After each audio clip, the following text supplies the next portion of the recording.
Amis chasseuses, amis chasseurs, j'ai tenu à m'adresser à vous aujourd'hui.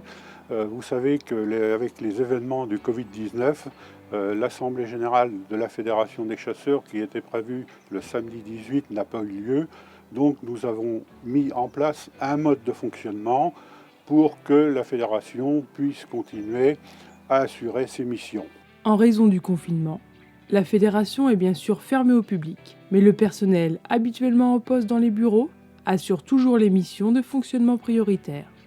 Ces missions sont réalisées soit en télétravail, soit par des permanences au bureau, notamment pour l'ouverture du courrier. Les services sont tous joignables, par mail ou par téléphone pour le service technique. Tous les lundis, une réunion en visioconférence est organisée avec les 3 chefs de service, le président et le vice-président de la Fédération des chasseurs de la Manche. Ces réunions permettent de faire le point sur le suivi de l'ensemble des dossiers. Comme vous le savez, l'Assemblée générale 2020 de la Fédération n'aura pas lieu, la loi du 23 mars 2020 ayant simplifié et adapté les conditions dans lesquelles les assemblées générales se réunissent et délibèrent.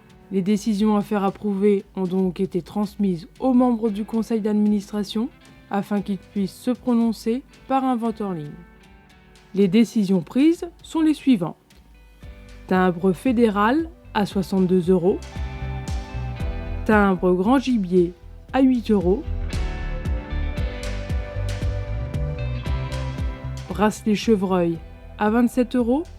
Il y aura une augmentation des tarifs du service complémentaire pour les adhérents en raison de l'embauche de 6 agents de développement en CDD pendant toute la saison de la chasse. Modification des statuts et du règlement intérieur de la Fédération des chasseurs de la Manche suite à la réforme de la chasse. Fermeture de la poule faisane sur le département. Ouverture générale de la chasse fixée au dimanche 27 septembre 2020. Des contacts réguliers ont été établis avec les services de la DDTM et de la préfecture pour la mise en place de dérogations de tir des corvidés et des actions liées à la protection des cultures contre les sangliers, agrénage, clôture, expertise. Nous avons également préparé les attributions minimales et maximales du plan de chasse chevreuil par unité de gestion. Une réunion par visioconférence avec la DDTM et l'OFB et une consultation en ligne du Conseil départemental de la chasse et de la faune sauvage a été réalisée pour valider les fourchettes d'attribution et différents arrêtés concernant la chasse du sanglier.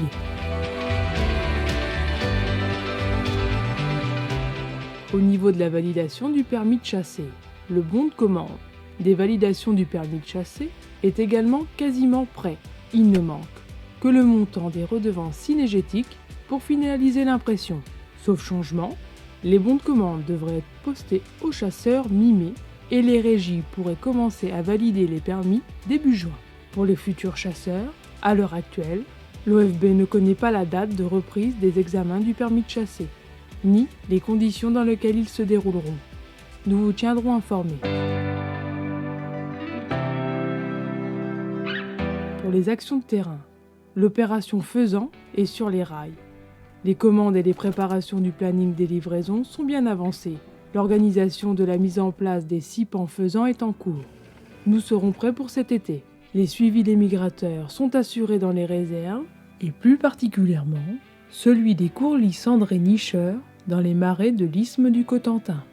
Enfin, afin d'occuper les longues soirées de confinement de nos amis chasseurs, nous animons très régulièrement notre page Facebook et notre chaîne YouTube de reportages, de vidéos et de jeux de connaissances. N'hésitez pas à partager nos informations.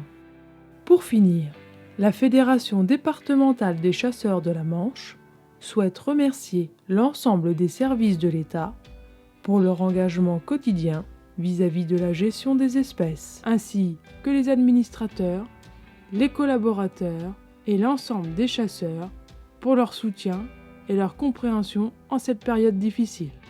Au vu de la situation actuelle et des informations que l'on possède à la date du tournage de la vidéo, certains éléments pourront éventuellement être modifiés. Merci pour votre attention et à bientôt pour des jours meilleurs. À bientôt sur tv.tv.